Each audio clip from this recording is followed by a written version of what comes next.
1 வருஷத்துக்கு முன்னாடி என் வாழ்க்கை திடீர்னு நில கொலைஞ்சு சரிஞ்சது. ராத்திரி பகலா வேலை செஞ்சு களைச்சு போயிட்டேன். திடீர்னு என் அப்பாவும் இறந்து போயிட்டாரு. எனக்கும் மத்தவங்களுக்கும் உள்ள உறவு சீர்கெட்டது.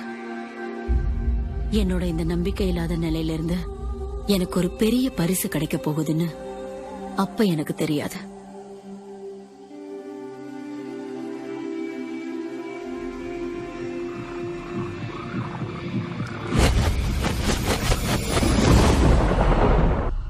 அப்பதான் எனக்கு ஒரு மகத்தான ரகசியத்தோட கணநேர தரிசனம் கிடைச்சது.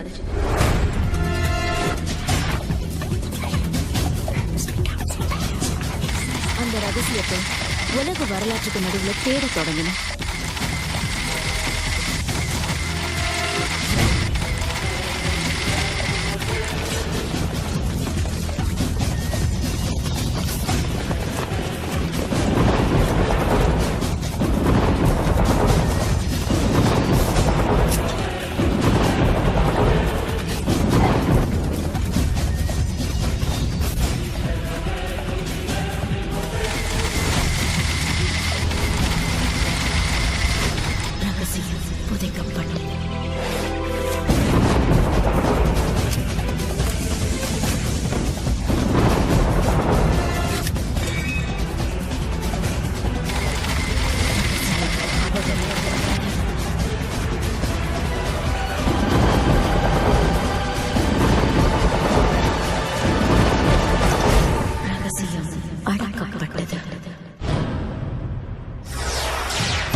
இந்த ரகசியம் தெரிஞ்சவங்களோட பேரை கேட்ட போது என்னால நம்ப முடியல.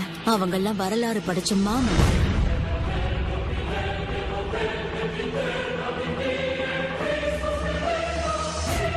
இந்த ரகசியம் எல்லாருக்கும் தெரியல. இந்த ரகசியத்தை உலகத்தோட பகிர்ந்துக்க நான் ஆசைப்பட்டேன். இந்த ரகசியம் தெரிஞ்ச இப்ப நம்மளோட வாழ்ந்துட்டு இருக்கிறவங்கள நான் தேட ஆரம்பிச்சேன். ஒவ்வொருத்தரையா நான் கண்டுபிடிச்சேன்.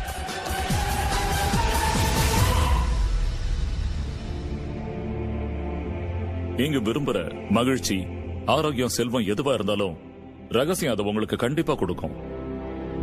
நீங்க விரும்புற எதையும் பெறலாம், செய்யலாம், எதுவாகவும் ஆகலாம்.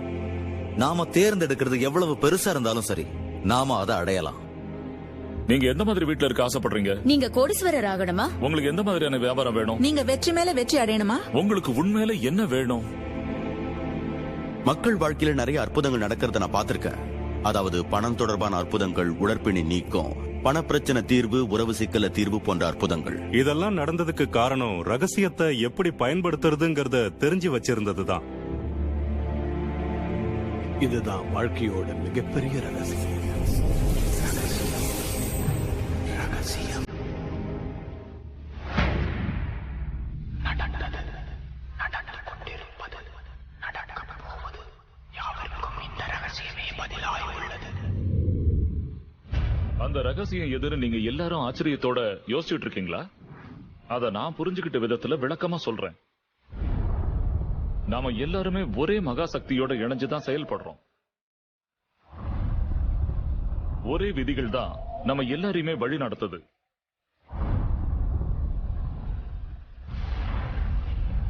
பிரபஞ்சத்தோட இயற்கை விதிகள் எல்லாமே ரொம்ப துல்லியமானது. விண்கலனை நிர்மாணிக்கிறதுலயோ, மனுஷனை நிலாவுக்கு அனுப்புறதுலயோ, இல்ல நொடி சுத்தமா அதை தரை இறக்குறதுலயோ நமக்கு எந்த விதமான சிரமமும் இருக்கிறது இல்ல. நீங்க இந்தியாவிலேயோ, Australia, New Zealand, Stockholm, London, Toronto, Montreal இல்ல நியூயார்க் எங்க இருந்தாலும் சரி, நாம ஒரே சக்தியோட இணைஞ்சுதான் செயல்படுறோம். ஒரே விதி, அதுதான் ஈர்ப்பு. ஈர்ப்பு விதிதான் அந்த ரகசியம். உங்க வாழ்க்கையோட நிகழ்வுகள் எல்லாத்தையுமே உங்களை நோக்கி கவர்ந்து இழுத்துக்கிட்டு இருக்கிறது நீங்க தான். உங்க மனசுல நீங்க தக்க வச்சுக்கிட்டு இருக்கிற காட்சிகள் மூலமா அது உங்களை நோக்கி ஈர்க்கப்படுது. அது நீங்க சிந்திச்சுக்கிட்டு இருக்கிற விஷயங்கள். உங்க மனசுல ஓடிக்கிட்டு இருக்கிற விஷயங்களை தான் நீங்க உங்களை நோக்கி ஈர்க்கிறீங்க. மேதைகளுக்கு இது நல்லா தெரியும். வரலாற்றுல நீங்க பின்னோக்கி போய் பாத்தீங்கன்னா பண்டைய பாபிலோனியர்கள் கூட இதை தெரிஞ்சு வச்சிருந்தாங்கன்றது நமக்கு நல்லாவே புலப்படும். உலகத்துல சம்பாதிக்கப்படுற மொத்த பணத்துல 96% மக்கள் தொகையில 1% இருக்கிறவங்க ஈட்டுறதுக்கு என்ன காரணம்? இத ஒரு விபத்துன்னு நினைக்கிறீங்களா? நிச்சயமா இது ஒரு விபத்து இல்ல. அது அப்படி வடிவமைக்கப்பட்டிருக்கு. அவங்க ஏதோ ஒண்ணு புரிஞ்சு வச்சிருந்தாங்க. அதுதான் அந்த ரகசியம். இப்போ உங்களுக்கு அந்த ரகசியம் அறிமுகமாக போகுது. புரியுற மாதிரி சொல்லணும்னா, ஈர்ப்பு விதிங்கிறது என்ன பொறுத்தவரை நான் என்ன ஒரு காந்தமா நினைச்சுக்கிறதுக்கு ஒப்பானது. காந்தம் ஈர்ப்பு சக்தி கொண்டதுன்னு எனக்கு நல்லாவே தெரியும். அடிப்படையில பார்த்தா ஒத்தவை தன்னை ஒத்தவற்றையே கவர்ந்து இழுக்கும்னு ஈர்ப்பு விதி சொல்லுது. ஆனா நாம என்ன தளத்துல ஏங்கிறத பத்தி தான் பேசுறோம். மனுஷங்கன்ற முறையில நாம செய்ய வேண்டியதெல்லாம் நமக்கு தேவையான எண்ணங்களை விடாப்பிடியா புடிச்சுக்கிட்டு அதை பத்தி நாம முழுசா தெளிவாகணும். அப்படி செய்யும் போது பிரபஞ்சத்தோட சிறந்த நியதி ஒண்ண நாம வரவழைக்கிறோம். அதுதான் ஈர்ப்பு விதி. அதாவது நீங்க சிந்திக்கிற பொருளாவே நீங்க மாறிடுறீங்க. நீங்க எதை நினைக்கிறீங்களோ அதை உங்களை நோக்கி இழுக்கிறீங்க. உங்க மனக்கண்ணால நீங்க பாக்குறது உங்க கைக்கு நிச்சயம் கிடைக்கும். அந்த கோட்பாட்டை நாம விவரிக்கணும்னா அதுக்கு 3 சுலபமான வார்த்தைகள் போதும். எண்ணங்கள் பொருட்களாக பரிணமிக்கும். எண்ணங்கள் குறிப்பிட்ட அலைவரிசைகள்ல பயணம் செய்யுங்கிறத பெரும்பாலான மக்கள் புரிஞ்சுக்கிறதே இல்ல. நம்மால எண்ணங்களை அளவிட முடியும்.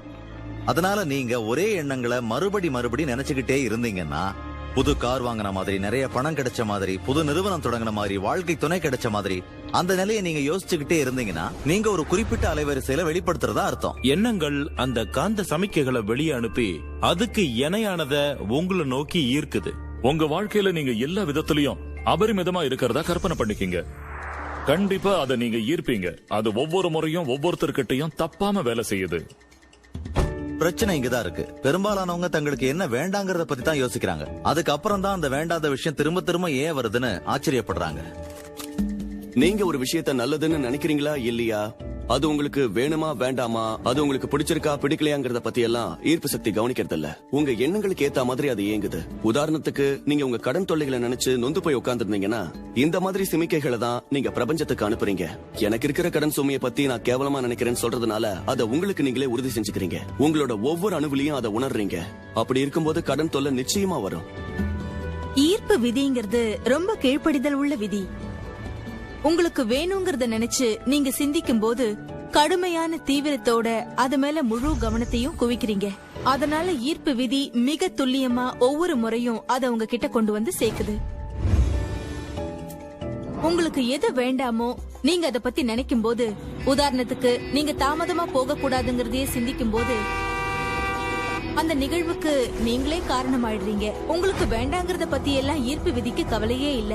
அதை உங்ககிட்ட கொண்டு வந்து சேர்த்துரும். மறுபடியும் அதை உங்ககிட்ட கொண்டு வந்து சேர்க்கும். உங்களுக்கு பிடிச்சிருக்கு பிடிக்கலங்கிறத பத்தி எல்லாம் ஈர்ப்பு சக்தி பாரபட்சம் காட்டாது. நீங்க நினைக்கிறத அது உங்ககிட்ட கொண்டு வந்து கொடுக்கும். நீங்க அதை நம்பினாலும் சரி நம்பலனாலும் சரி, அதை புரிஞ்சுக்கிட்டாலும் சரி புரிஞ்சுக்காம போனாலும் சரி, ஈர்ப்பு விதி இயங்கிக்கிட்டே இருக்கு. நீங்க நினைக்கிற அளவு அது இயங்கிக்கிட்டே இருக்கு. உங்க எண்ணம் ஓடிக்கிட்டு இருக்கும் போதெல்லாம் ஈர்ப்பு விதியும் செயல்பட்டுக்கிட்டே இருக்கு. நீங்க கடந்த காலத்தை பத்தியோ நிகழ்காலத்தை பத்தியோ எதிர்காலத்தை பத்தியோ நினைக்கும் போதெல்லாம் ஈர்ப்பு விதியும் இயங்கிக்கிட்டே இருக்கு. அது ஒரு தொடர் நிகழ்வு. அதை தற்காலிகமாகவோ முழுசாவோ உங்களால நிறுத்த முடியாது. அது தொடர்ந்து இயங்கிக்கிட்டே இருக்கும்.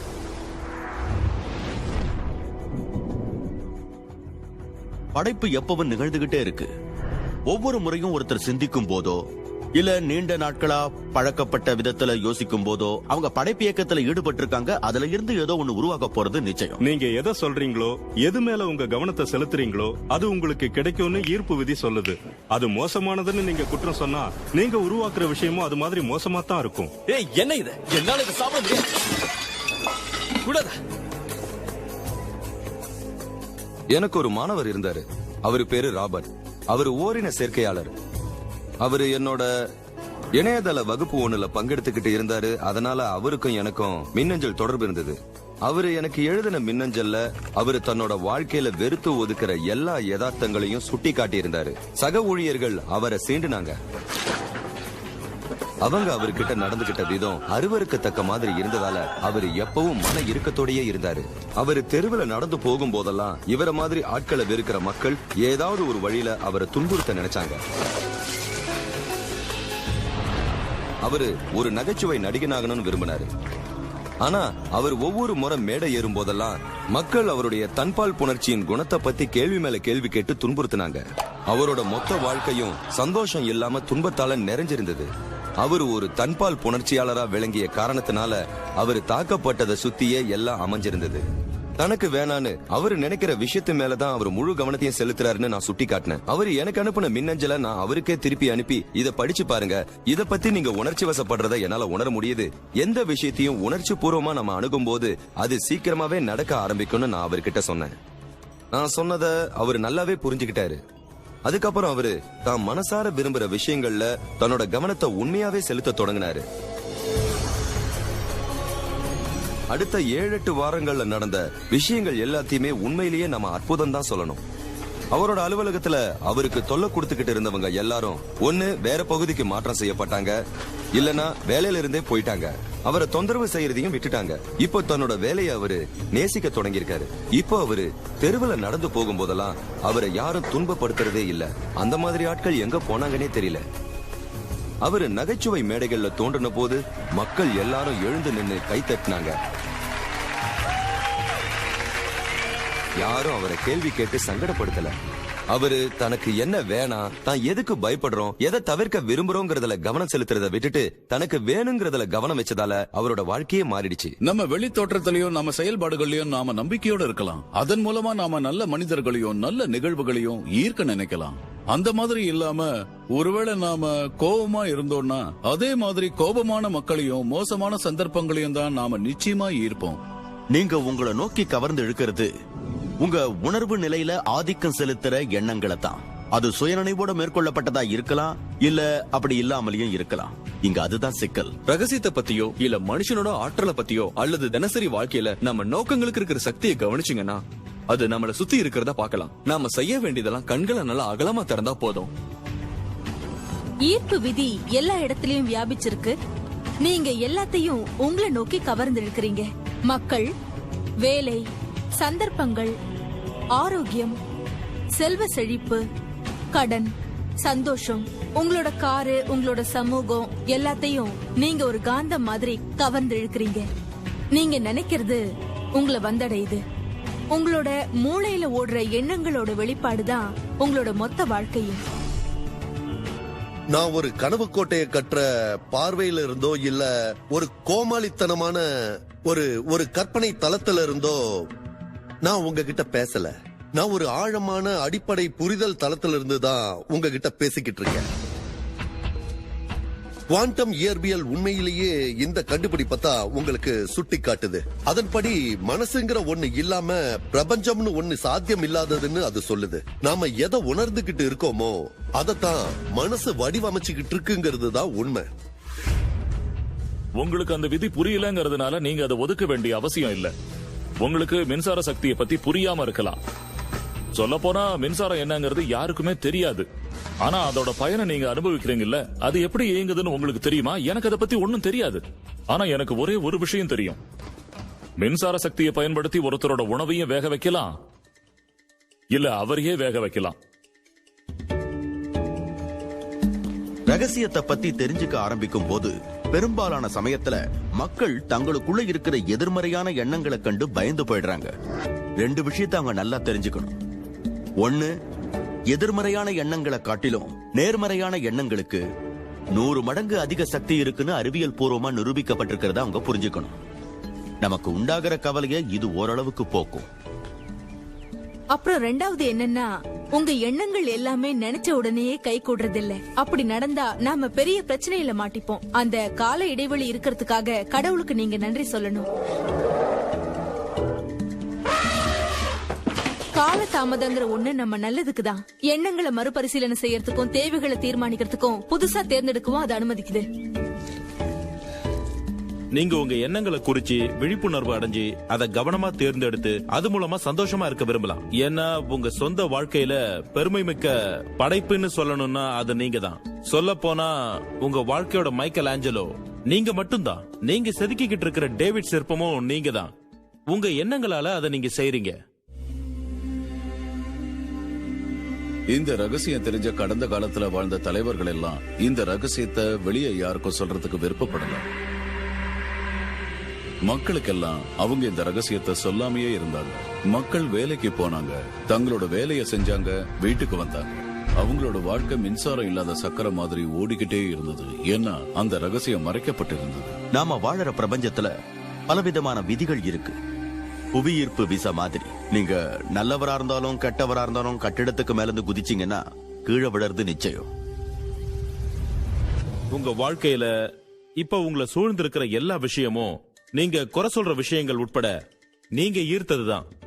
உங்க முகத்தை செவக்க வைக்கிற அளவுக்கு ஒரு உண்மையை நான் சொல்ல போறேன். அது உங்களுக்கு நிச்சயம் பிடிக்காது. உடனே நீங்க என்ன சொல்லுவீங்க?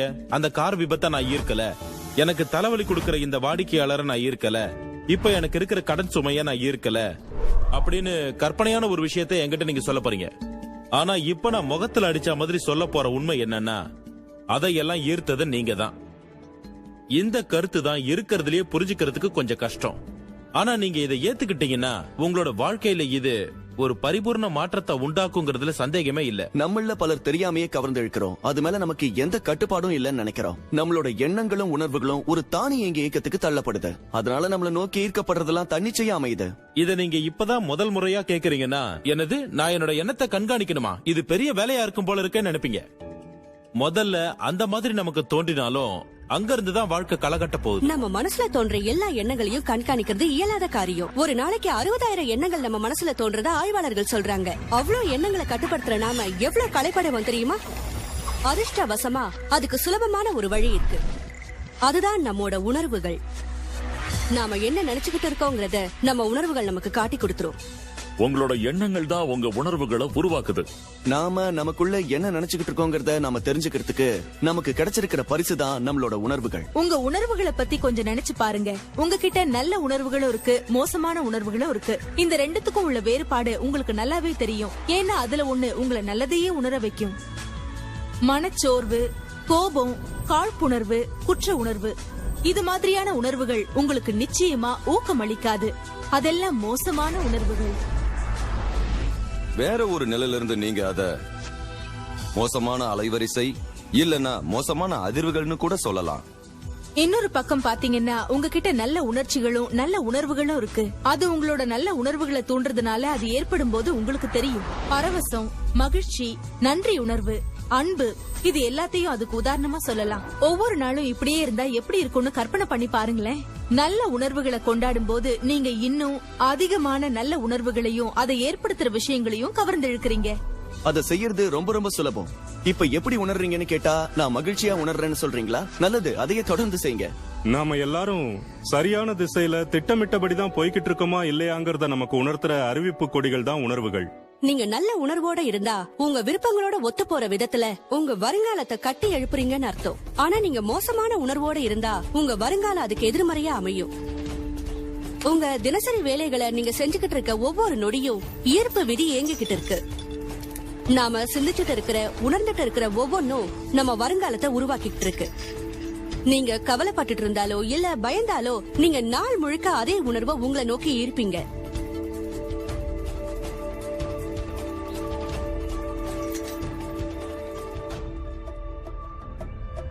இன்றைய உங்களது எண்ணம் மற்றும் உணர்வு உங்களது எதிர்காலத்தை உருவாக்குகிறது. நீங்க என்ன சிந்தனை செய்றீங்கிறத விட நீங்க எப்படி உணர்றீங்கிறதுக்கு ஏத்த மாதிரி தான் நீங்க கவர்ந்து இழுக்கிற விஷயங்களும் இருக்கும். அதனாலதான் ஒருத்தர் காலையில எழுந்திருக்கும் போது கால் தவறி இடிச்சுக்கிட்டாங்கன்னா அதே சுத்தி சுத்தி வருது. அடுத்த செய்தி, போலீஸ் துறையில் அன்னைக்கு நாள் முழுவதும் அதே மாதிரி தான் போகுது. வெறும் உணர்வுகள்ல மட்டும் மாற்றத்தை ஏற்படுத்தினா அது அந்த நாள் முழுவதும் மட்டும் இல்லாம அவங்களோட வாழ்க்கையே மாத்திடும்னு அவங்களுக்கு புரியல. நீங்க ஒரு நாளை நல்லபடியா தொடங்கி ஒரு மகிழ்ச்சியான உணர்வோட இருந்தீங்கன்னு வைங்க.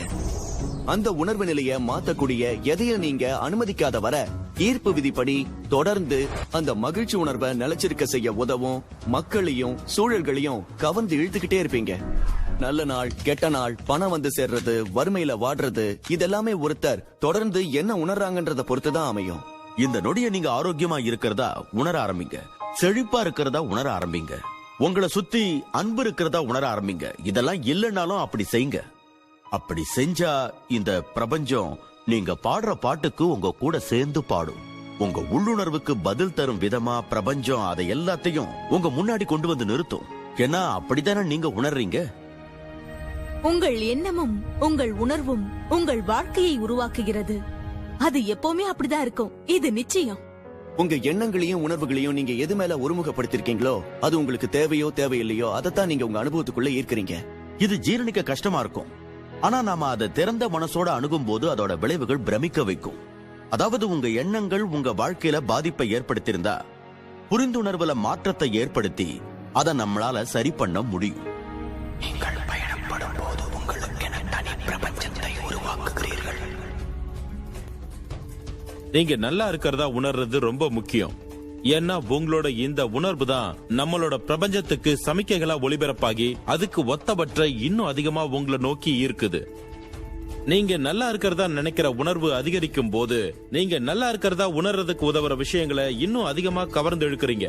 அது மூலமா உங்களை மேல மேல உயர்த்திக்கிறீங்க. நீங்க மனசொடைஞ்சு போயிருந்தா அதை ஒரு நொடியில மாத்திடலாம்னு உங்களுக்கு தெரியுமா? உங்களுக்கு பிடிச்ச நல்ல இசையை கேட்க தொடங்குங்க, இல்லனா பாட ஆரம்பிங்க. அது உங்களோட உணர்வுகளை மாத்திடும். இல்லனா அழகான ஒரு விஷயத்தை கற்பனை பண்ணிக்கங்க. ஒரு குழந்தைய நினைச்சுக்கங்க, நீங்க நேசிக்கிறவங்கள நினைச்சுக்கங்க. அந்த எண்ணத்தை அப்படியே மனசுல வச்சுட்டு அதிலேயே மூழ்கிடுங்க. மத்த எந்த எண்ணங்களாலையும் பாதிக்கப்படாதீங்க. உங்க உணர்வுகள் நல்லதா அமைய நான் உத்தரவாதம் தரேன். உங்களுக்கு மகிழ்ச்சியான மனநிலையை ஏற்படுத்துறதுல உங்க செல்ல பிராணிகளுக்கு பங்கு இருக்கு. ஏன்னா அதுங்க உங்களை ஒரு உன்னதமான மனநிலைக்கு கொண்டு போகுதுங்க. நீங்க உங்க செல்ல பிராணிகள் கிட்ட அன்பு செலுத்தும் போது அந்த உன்னதமான அன்பு நிலை உங்க வாழ்க்கையில நல்லதையே கொண்டு வரும். எவ்வளவு சிறந்த பாக்கியம் இது. உங்க எண்ணங்களையும் உணர்வுகளையும் புரிஞ்சுக்கிட்டு அதை நீங்க அடக்கையால உங்களால முடியும் போது உங்க யதார்த்தத்தை நீங்க எப்படி உருவாக்க முடியுங்கிறத நீங்க தெரிஞ்சுக்கிறீங்க. அங்கதான் உங்க சுதந்திரம் இருக்கு. அங்கதான் உங்களோட எல்லா சக்தியும் இருக்கு. உங்க வாழ்க்கைய உருவாக்குறவரா நீங்க மாறுறது எப்படின்னு அப்பதான் நீங்க தெரிஞ்சுப்பீங்க. அந்த நிலையை நீங்க அடைஞ்சி இந்த ஈர்ப்பு விதியை நீங்க பயன்படுத்தினா நீங்க கற்பனை செஞ்சு கூட பார்க்க முடியாத ஒரு வாழ்க்கைய உங்களால நிச்சயமா அடைய முடியும். இந்த ரகசியத்தை நான் தெரிஞ்சுக்கிட்டு என் வாழ்க்கையில பயன்படுத்த ஆரம்பிச்சதும் அது மாயாஜாலமா மாறிடுச்சு. ஒவ்வொருத்தரும் கனவு காண்ற வாழ்க்கையை நான் தினசரி வாழ்ந்துகிட்டு வரேன். என் மாளிகையோட மதிப்பு $4.5 மில்லியன். அன்பான மனைவி எனக்கு கிடைச்சிருக்கா. விடுமுறையை கொண்டாட நான் உலகத்துல இருக்கிற எல்லா இடத்துக்கும் போயிருக்கேன். மலைகள்ல ஏறி இருக்கேன், சாகச பயணங்கள் செஞ்சிருக்கேன். இது எல்லாமே நடந்ததுக்கும் நடந்துகிட்டு இருக்கிறதுக்கும் காரணம் என்னன்னு பாத்தீங்கன்னா நான் அந்த ரகசியத்தை தெரிஞ்சுக்கிட்டதுதான். அற்புதமான வாழ்க்கைங்கிறது நிச்சயமா சாத்தியமான ஒண்ணுதான்.